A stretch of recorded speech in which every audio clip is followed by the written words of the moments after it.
السلام عليكم ورحمة الله وبركاته. أعوذ بالله من الشيطان الرجيم.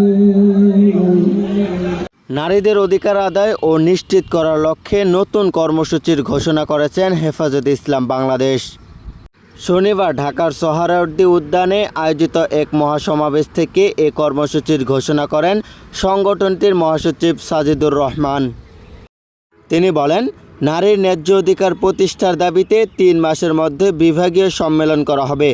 এছাড়া আগামী 23শে মে শুক্রবার বিক্ষোভ মিছিল করা হবে। শনিবার 3 মে সকাল 9টায় শুরু হওয়া এই মহাসমাবেশে সভাপতিত্ব করেন হেফাজতের আমির আল্লামা শাহ মহিবুল্লাহ বাবুনগরী। অনুষ্ঠান পরিচালনা করেন আজিজুল হক ইসলামাবাদী ও মুফতি কেফায়েতুল্লাহ আজহারি।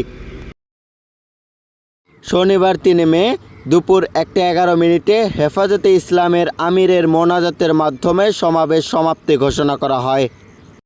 মহাসমাবেশে আরও বক্তব্য রাখেন হেফাজতের কেন্দ্রীয় নায়েবে আমির মাহমুদুল হাসান কাশেমি, নায়েবে আমির আহমেদ কাশেমি, হেফাজতে ইসলামের যুগ্ম মহাসচিব মাওলানা মামুনুল হক ও জাতীয় নাগরিক পার্টির দক্ষিণাঞ্চলের সমন্বয়ক হাসনাত আবদুল্লাহ প্রমুখ।